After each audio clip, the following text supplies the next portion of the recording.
welcome to the Buddhist Temple of Toledo. Please be seated and turn to page 2 in your liturgy books.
Gata of atonement,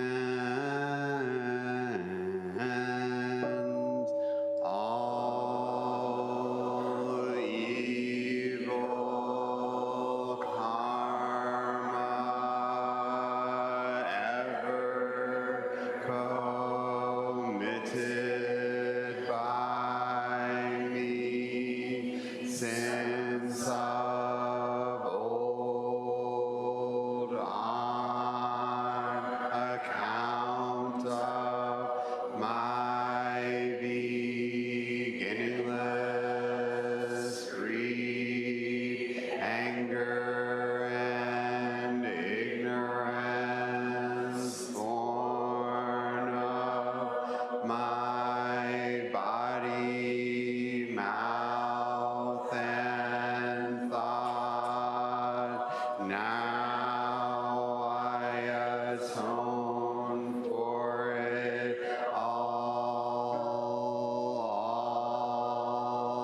evil karma ever committed by me, since of old on account of my beginningless greed, anger, and ignorance, born of my body, mouth, and thought. Now I atone for it all evil karma ever committed by me, since of old on account of my beginningless greed, anger, and ignorance, born of my body, mouth, and thought. Now I atone for it all.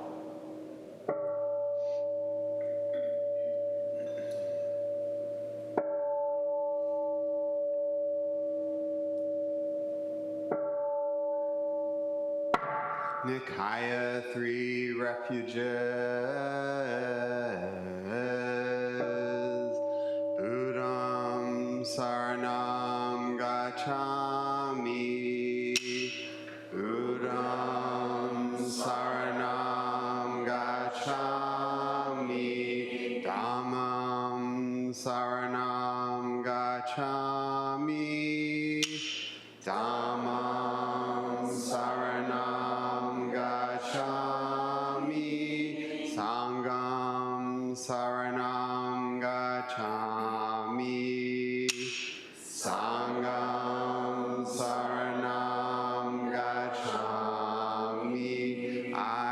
take refuge in Buddha. I take refuge in Buddha. I take refuge in Dharma. I take refuge in Dharma. I take refuge in Sangha. I take refuge in Sangha.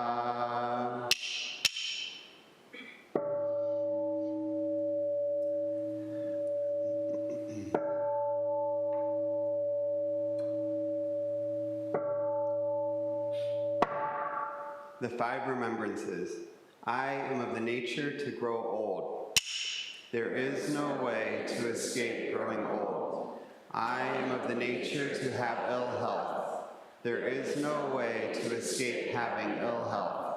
I am of the nature to die. There is no way to escape death.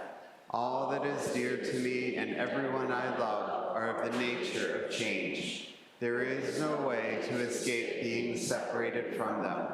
My deeds are my closest companions. I am the beneficiary of my deeds. My deeds are the ground on which I stand.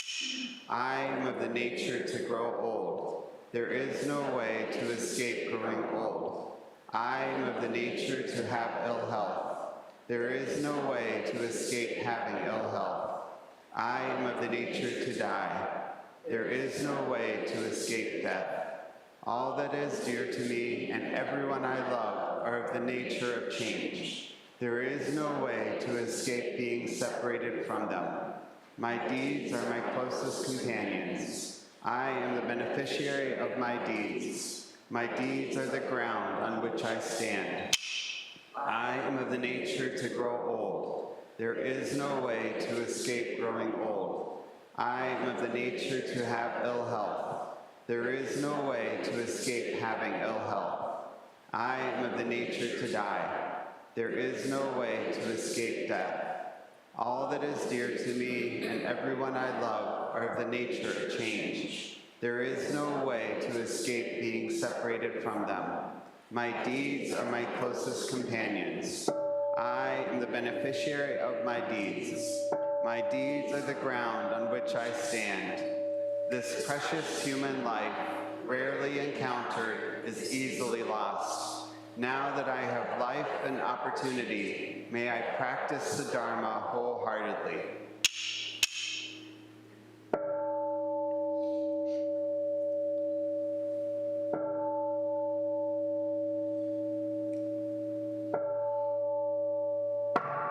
Mahayana Refuge. In my heart, I take refuge in Buddha, Dharma, and Sangha. May I liberate suffering beings and bring them to great joy. May the compassionate spirit of love grow within me, that I may actualize the great way. In my heart, I take refuge in Buddha, Dharma, and Sangha. May I liberate suffering beings and bring them to great joy. May the compassionate spirit of love grow within me, that I may actualize the great way. In my heart, I take refuge in Buddha, Dharma, and Sangha. May I liberate suffering beings and bring them to great joy. May the compassionate spirit of love grow within me, that I may actualize the great way. Invocation of the lineage. I give thanks for the guidance of my teachers, for the lineage of teachers before them. I give thanks and offerings for their devoted practice of generosity, moral discipline, patience, joyful effort, concentration, wisdom, skillful means, unshakable vow, spiritual powers, and awakened awareness for my benefit. May their years of life be lengthened, may their vows be completely realized, and may I cultivate these perfections with their guidance. 7 practices of the Bodhisattva. I bow down in body, speech, and mind. I offer the best I have to give, both real and imagined, to fill the space between us. I regret and purify all transgressions. I rejoice in all virtues. I request you to remain until total enlightenment. I request wise and compassionate guidance. I dedicate my merit for the sake of all beings. Generating love and compassion. May all sentient beings be free from clinging and hatred. Being close to some and distant from others, how wonderful it would be. May this be accomplished. I will free them from clinging and hatred. Bless me to accomplish this. May all sentient beings enjoy happiness in the causes of happiness. How wonderful it would be. May this be accomplished. I will bring them happiness in the causes of happiness. Bless me to accomplish this. May all sentient beings be free from suffering in the causes of suffering. How wonderful it would be. May this be accomplished. I will free them from suffering in the causes of suffering. Bless me to accomplish this. May all sentient beings have the joy that has never known suffering. May they be free from clinging, hatred, jealousy, miserliness, doubt, pride, wrong view, ignorance, and dualistic thoughts. How wonderful it would be. May this be accomplished. I will bring them to this state. Bless me to accomplish this. Please rise for the Heart Sutra, found on page 4.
Great Prajna Paramita Heart Sutra.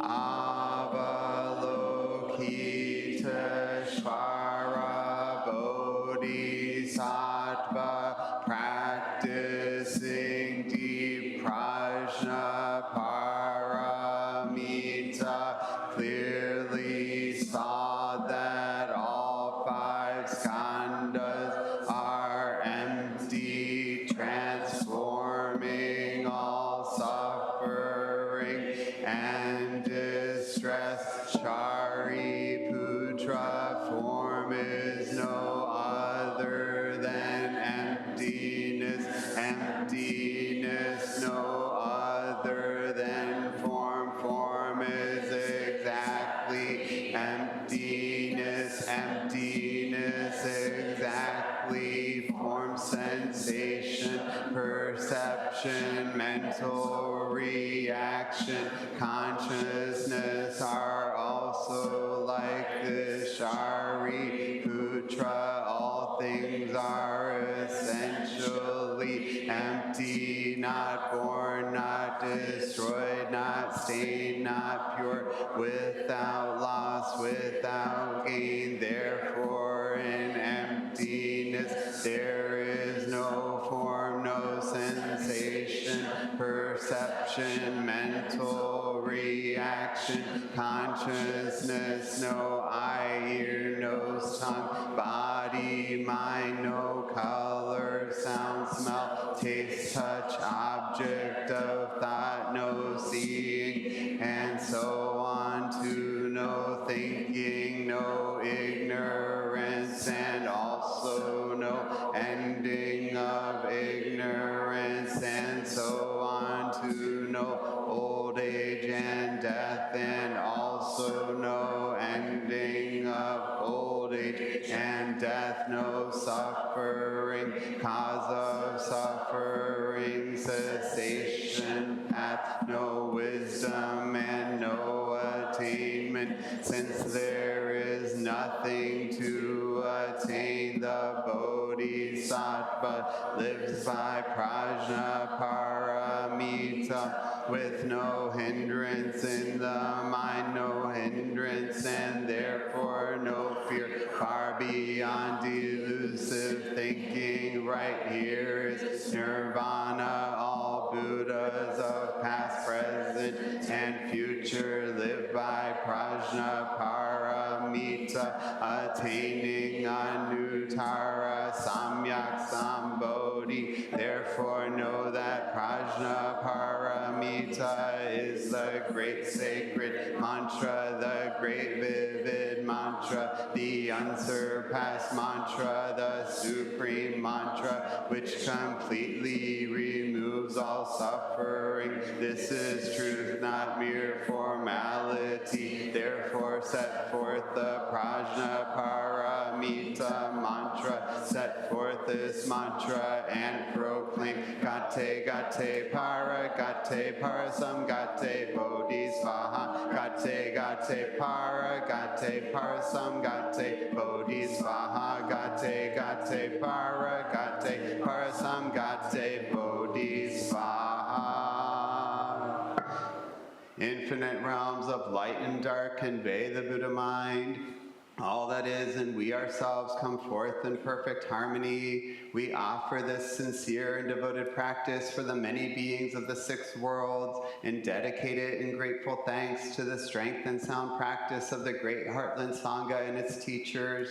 May our virtuous actions be clear from all interferences, and may our vows be fully realized. We especially dedicate these merits to all those who suffer as a result of injustices, calamity, cruelty, and war. To Emily, Jesse, Ned, Diane, Louise, Shonen, Christy, Bill, the Davies family, Griffin, Chris, John, Charles, Stephen, Reverend Eugen, Terry, Wendy, Laverne, Darcy, Jack, Roger, Soke, Corin, Evan, and Sarah, may they have peace and healing. And to Ariel, Nova, Bruce, Bridget, Emily, and Tanka on this anniversary of her death.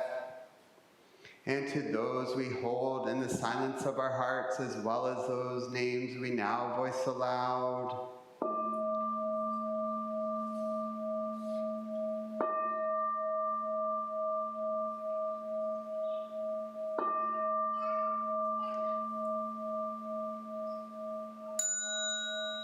May we live in perfect peace with Buddha Dharma, and may we realize the Buddha way together. All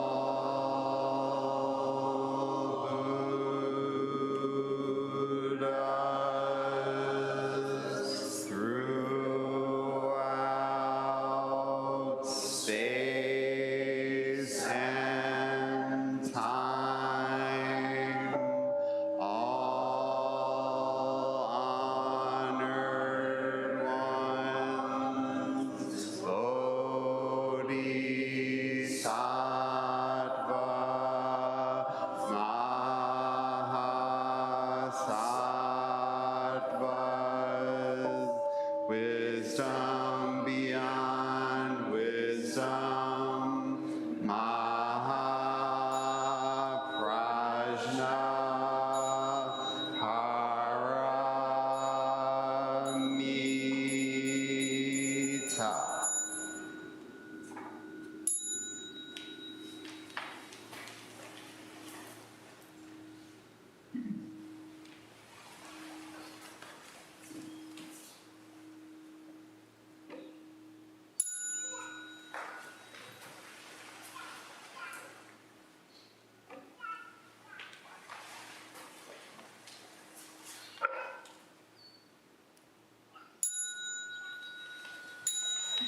Dharma school teachers and children are dismissed. Everyone else, please prepare for Zazen.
We will now recite the Sangha Covenant found on page 8.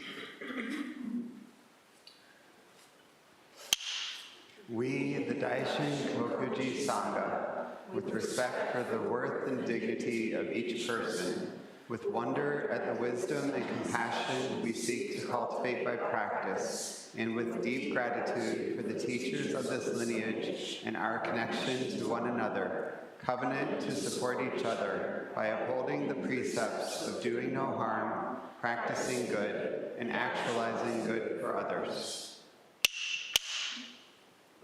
Please be seated. I'll sit comfortably so you can make eye contact with the teachers. And in a moment, we'll recite the Gatha on opening the sutra, also found on page 8.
Gatha on opening the sutra.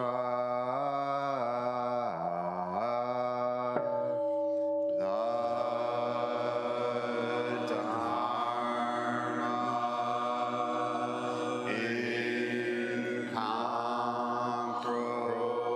incomparably profound and infinitely subtle is rarely encountered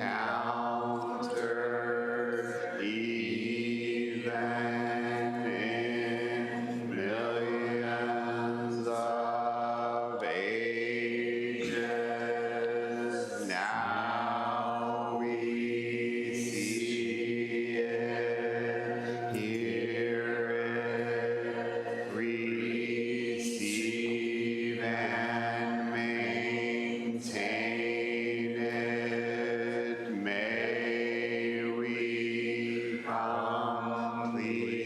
completely realize the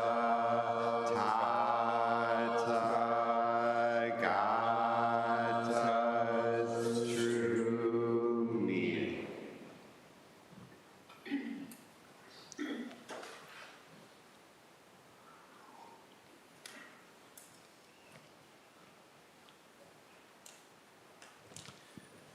Good morning, everybody. Thank you very much for being here.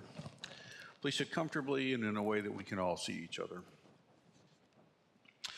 Before I get into the Lankavatara, which is always wondrous and adventuresome, and it will be no different today, I'd like to bring our attention to the awesome calligraphy in back Yeah, clearly not a master of all things. And yet, it's a symbol, it's a boat. Hopefully that's clear enough. And there's 3 friends in there. Take it as Buddha, Dharma, Sangha, or Abbot Costello and you, whatever works for you. But the idea is that, we're all in one boat, one boat. One boat. We're all in one boat. And this was one of the themes that came through for the year, actually. Pure mountain spring was one of the images of great importance to our Sangha, meaning that the mountain spring will flow down and become a great river that nourishes many. But because that's true, it's particularly important to make sure that everything that comes out of that mountain stream is absolutely pure, very clear, very precise. So this sort of image of taking care of small things that turn into great things at the beginning, taking care of these things deeply. And this, the boat image, one boat, right? So there we are, one boat. The Lankavatara, now we're continuing in the chapter called Tathagatahood, which is Buddha nature itself, the sort of fruition of the path, you could say. Now here, to my eye, the sutra begins to have sort of a grab bag collection of philosophical points to make or errors to refute. And it's easy for these things to become kind of mucky and academic feeling. So let's avoid that, shall we? As always, the actual reason that these things have persisted through the centuries is that there's nutritional value for our actual lives in them. So I'm going to do my best to help this seem as relevant to you as it does to me, in spite of confusing text. So then Mahabodhi said to the Blessed One, are the Tathagatas permanent or impermanent? Wow. Now this, if you don't know, we have an inheritance in our Sangha from the Galupa lineage in Tibet, known as the logical crew. Both the intense Vajrayana Yidam practice with Taro, which is important for many in our community, but then also this Lam Rim teaching, which is very kind of Mr. Spock would approve. It's very logical. And so you'll see that when they're training the young'uns, the young monks, how to do this stuff, they'll be out there in the side of the monastery, and the elders will be, walking around, stomping. It's very Socratic feeling to me, honestly, it's kind of cool. And they'll point at a kid and go, Tathagata, permanent or impermanent? And then Junior has to, they go back and forth like this, and they make these big smacks, laughs. It's fun. So anyway, we're not going to do that, although I just did several times. So anyway, one of these classical philosophical conundrums. What are you going to do with that? Permanent or impermanent? Wow. Zen loves a good quandary like that, so let's go for it. Anyway, the Blessed One replied, the Tathagatas are neither permanent nor impermanent. If either is asserted, there is an error connected. If the Tathagata is said to be permanent, and I'll go with the pronouns as the text has them for now.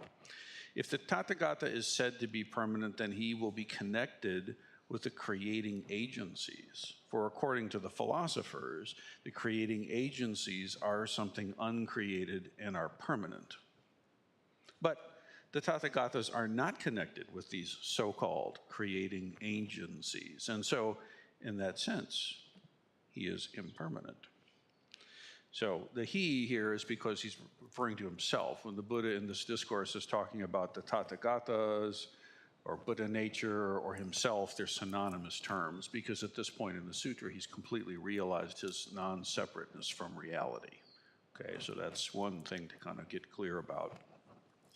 So then, and what we're going to see is that it goes through and says, well, in this sense, this response. In this sense, this response. Of course, from this sense, another response, and that'll continue to unfold as we go. Okay, so this is kind of one of them, all right? So in that sense, he is impermanent. Now, in what sense? Well, the text is asserting that if Buddha nature is said to be permanent, then in the mind of a philosopher who would ask this kind of question, with a little smack of the lips and a roll of the eyes, that would be connecting me with the creator agents.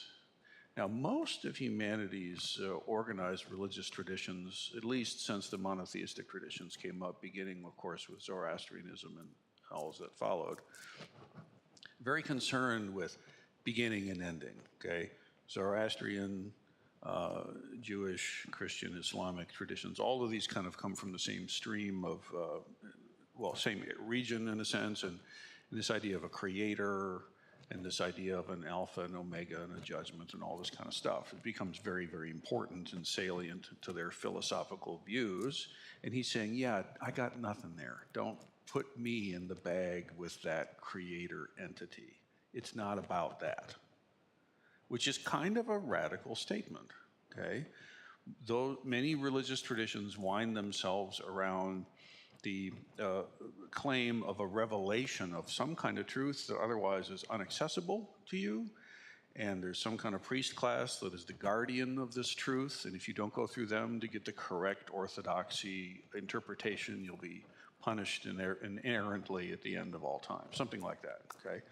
And so the philosophical query, are you permanent or not, what he's saying is, look, don't say I'm permanent or impermanent. Don't say I'm permanent in this sense.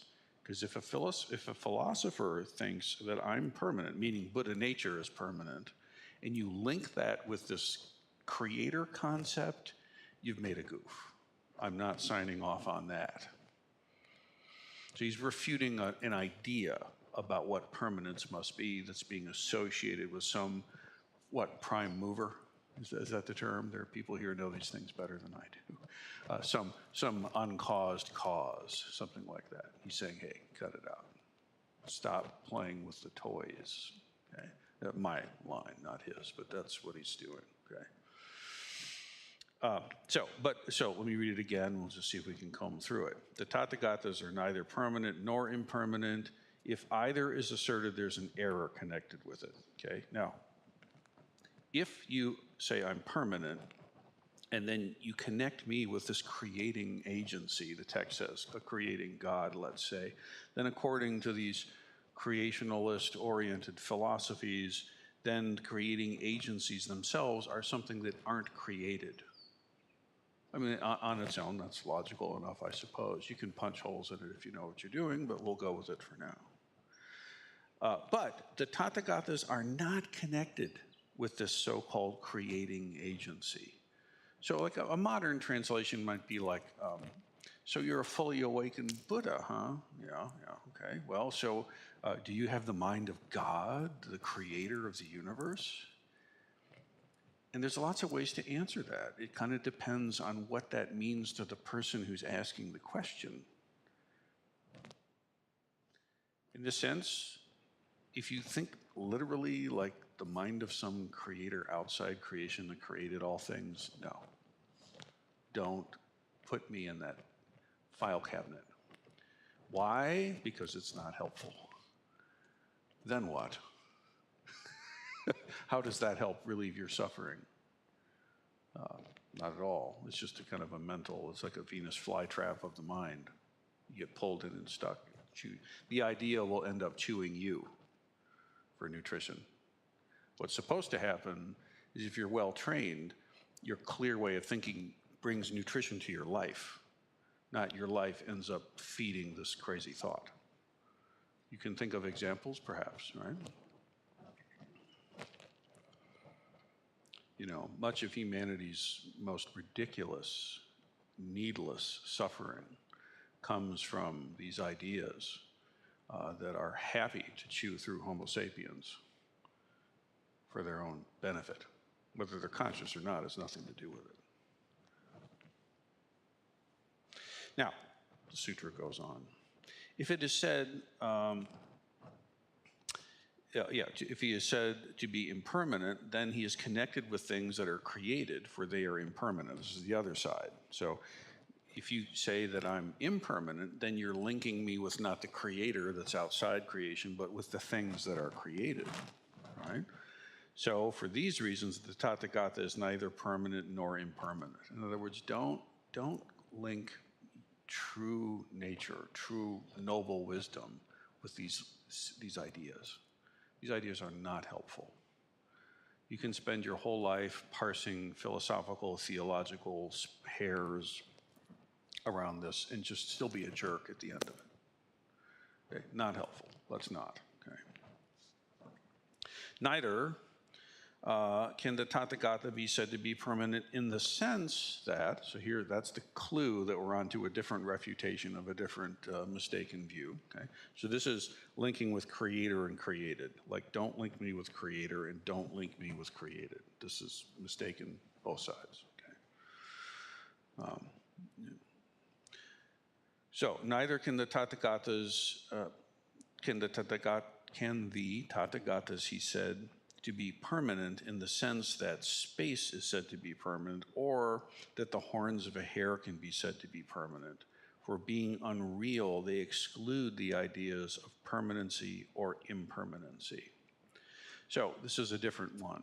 In the sense that the ideas of permanent and impermanent do not apply to pug antlers. Okay? Pugs don't have antlers. Okay? So are pug antlers permanent or impermanent? Well, it's a silly, there's no such thing as a pug antler or pug feathers, or, right? So that these ideas of permanent or impermanent simply don't apply because there's no, you're not going to find a pug antler. Well, in the same way, don't apply them to me.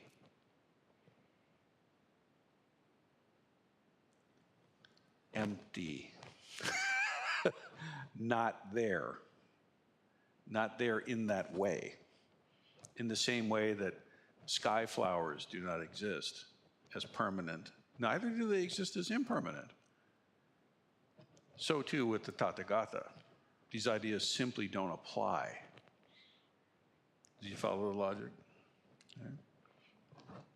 Sometimes that old saying, fight fire with fire, is correct.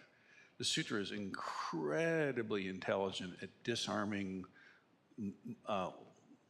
these refutations by speaking in their own terms. And sometimes that's what you need. Right? If this doesn't apply to you, don't worry about it. If you're not sitting up at night late pondering the permanence or impermanence of the Tathagata Garba, like, that's okay. Don't worry about it. If you are, read this a few times and muse on it, okay? So he goes on to say, these ideas do not apply to the Tathagatas.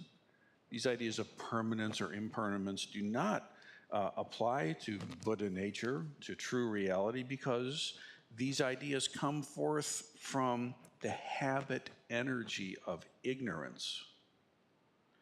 Where does this idea of permanent or impermanent come from? Well, obviously, it's just a thing's permanent or not. Huh? Well, no.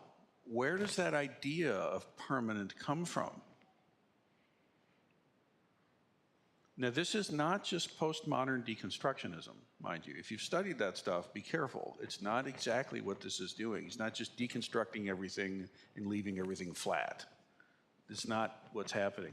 Instead, he's saying, examine where does this word you have, permanent, impermanent, let's give two words, where does that come from, this idea?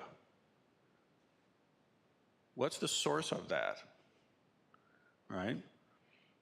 And he says they come from the habit energy of delusion, which is connected with the mind system and the elements that make up the personality. It's kind of heavy. This idea of me, mine, I'm having a good day. I'm not having a good day. I liked my breakfast. There's so much baked in there. To be able to break free from this particular prison is really a lifetime's work. Because it's it's like the air you breathe. As the fish wondering about this strange thing called water it's never heard, never seen. What is it? But the practice does this. The practice enables us to be able to come into contact with these things and actually see them for what they are. Mind you, it depends not on your parsing philosophical speculations one against the next and finding which is the more solvent. Rather, it has to do with having good guidance in your practice. The way in is practice. And there's a very tricky thing here because most people, not all, but most that come into Zen and Buddhist practice come in through reading. Y'all are readers, or podcast folks, or both, right? There's a lot of language involved. How many times people come into temple and say, oh, I've been reading dirt, and dirt. Oh, no, of course, this one too, a stack. I like a good stack of books too, believe me, I do. So they've read a stack, and then they check out the podcast, let's say, and so then, I like I feel like I can relate to these people, okay, and all of that is language. So here's the thing, you've got to wean yourself off of that language stuff. You have to use language to get in, and then use language to let go of language, so that you can, the thing is not to come and keep hearing talks. We're all here and there's a talk happening. I'm glad you're here. I'm glad to give it. But this talk stuff is not the thing, okay?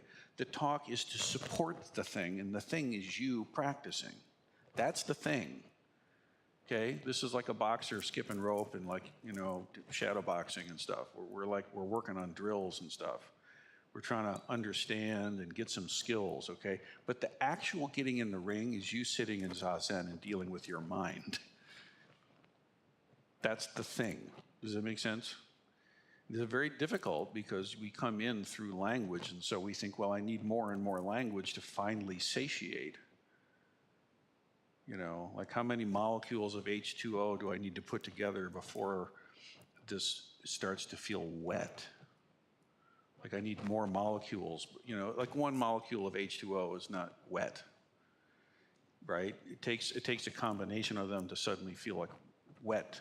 Water is wet now, right? There has to be a mass of them. So if I don't quite understand it well enough, I need to think more, and then I'll finally get it and actually know. Where does this thought come from? The Buddha asks. Well, he answers his own question. This comes from karmic habit energy. There's a momentum and a force that's at play in your way of perceiving yourself and the world. And what the sutra asserts is that our failure to recognize that momentum is the cause of our entrainment with it. Waking up is literally what's happening. So this karmic habit energy of delusion and ignorance, which is connected to the mind system and the elements that make up personality. Okay. All right. So is it true that I myself have these delusive thoughts over and over? No. There's no self there. You see, this egoic mind that appropriates experience as its. This is my good day or my bad day.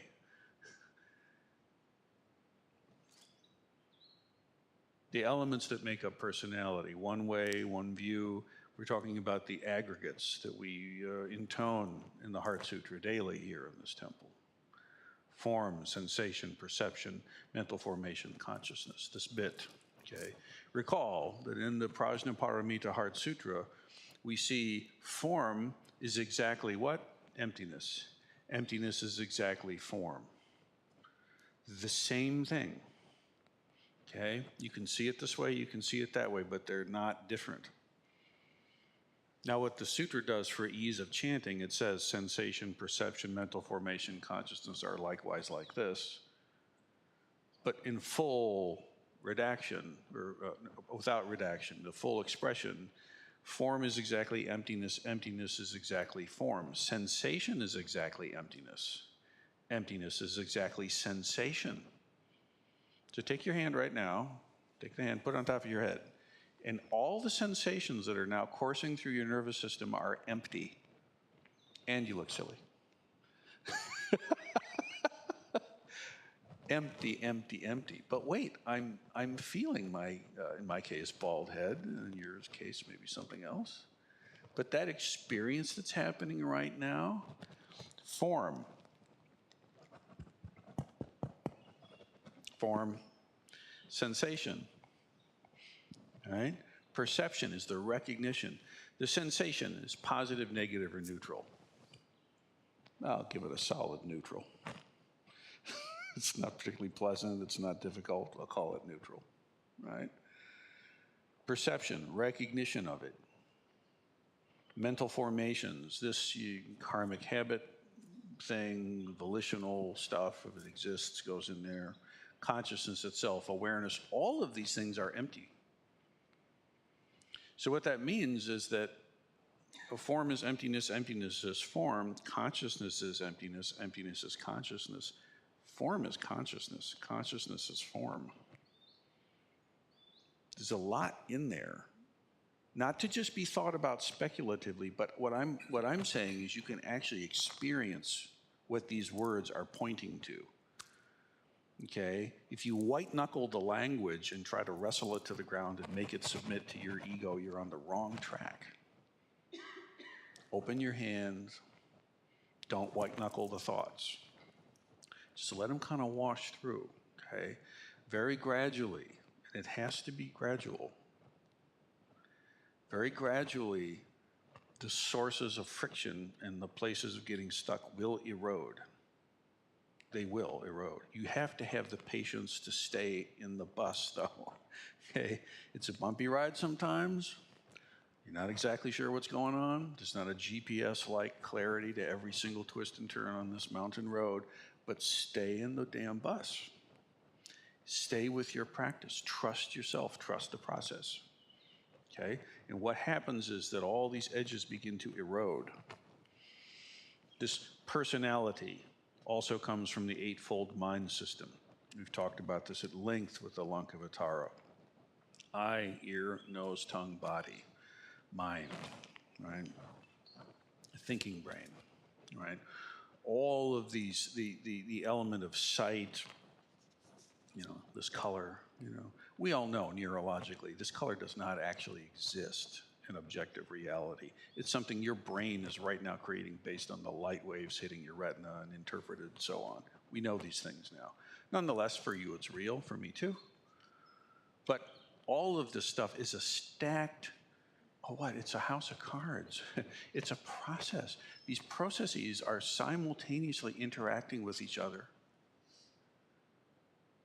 And somehow we come out of it with that's me.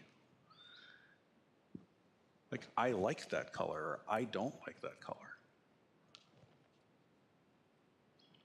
So a very disorienting to me news article about one AI system that could take a picture, literally, you could take a picture of this room, and it will then generate frame by frame an environment that you can explore.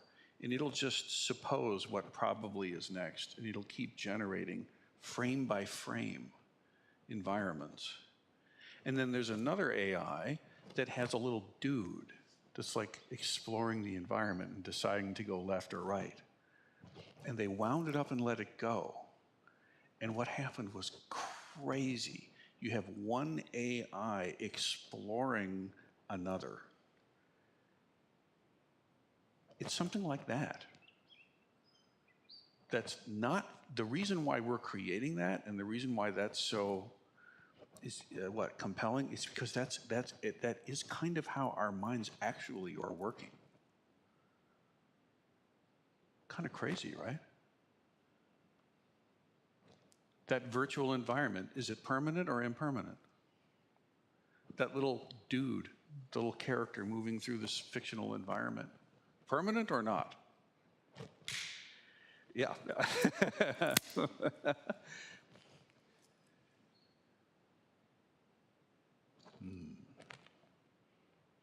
So this idea, permanent, impermanent, where does it come from? It comes from this mind system, the karmic habit energies of delusion, right? The triple world, meaning form, formlessness, and desire, originates from the discrimination of unrealities. Discriminating these unrealities. The little AI dude gets to a fork in the road and for whatever reason chooses left. It discriminated these non-realities. And yet there's an experience happening. What is going on here? Yeah, good question. This world of form, formlessness, and desire and clinging originates from the discrimination of unrealities, and where discrimination takes place, there is duality, subject-object, and this notion of permanence and impermanence. But the Tathagatas themselves do not rise from the discrimination of unreality. This is a very important point, okay? The noble wisdom of Buddhahood is not the result of discriminating mind. The logical, linear, analytical, dualistic mind is not capable of perceiving Buddha nature directly. Cannot be done. Why? Because that mind is strictly in the realm of I, thou. Yes, no, attractive, repulsive, etc. It's the Dharma I that perceives Buddha nature directly. Thus, the Buddha nature does not rise from discrimination of unrealities, one against the next. This is why it's so important that you have to get away from the pinball machine. Step away from the slot machine of your mind. I won. Oh, I lost. Oh, one more round. I can win more next time. All this is going on. Like this little dude exploring non-reality environments up in your mind 24/7. Can you relate? Narratives, stories, heroes, villains, protagonists, antagonists, the whole light show. Woo! If you think your Zen training is about getting the light show to calm down a little bit, you're not getting it yet. That's not going to happen. That's like hallucinating that you're just going to stay young and fit forever. That's not going to happen.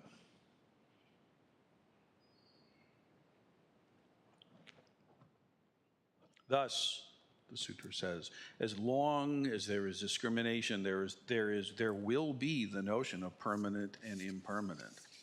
When discrimination is done away with, however, then noble wisdom, which is based on the significance of solitude, will be established.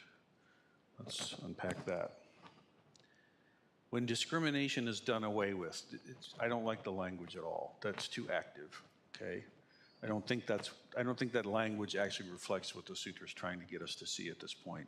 Rather, I would say, when we cease creating discrimination, in other words, when we practice cessation, cease creating, okay,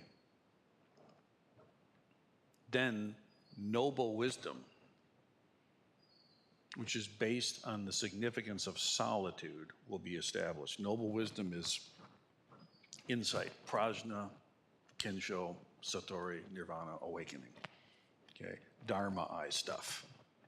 If you cease activating and playing with the light show, you just stop that stuff, immediately what rises is what's always been there. You take off the glasses with all the like heroes and villains painted on them, please. Put the damn things down and you see everything is just exactly so. Cease creating the story. Everything depends on it. Now, mind you, when you get up from your Zazen, stories matter. Stories matter a lot, okay?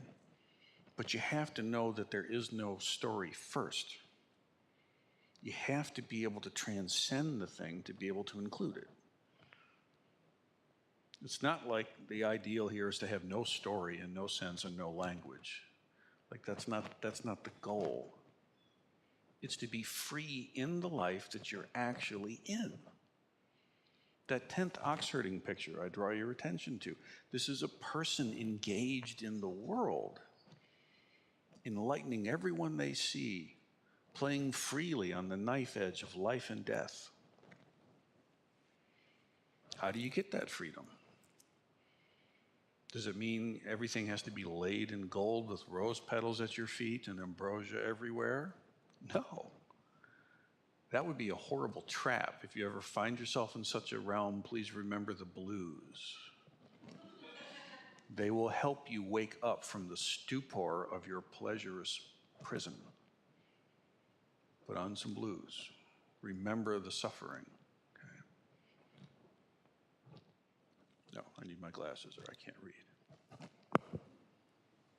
So, when this creation is done away with, this creating samsaric, dualistic stuff, noble wisdom, which is based on the significance of solitude. Again, a little clunky language. It simply means oneness, solitude, right?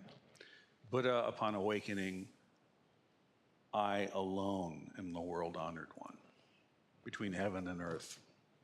This is you. Buddha is not some other entity out there that none of us can ever be, that we have to supplicate to. No, not at all. He's not the final prophet or the lone revelation embodied or something like this. Simply an expression of reality that realized itself, and we can do exactly the same. Right? So this is the solitude that's being pointed to. One boat, one ocean, many waves. Then this will be established.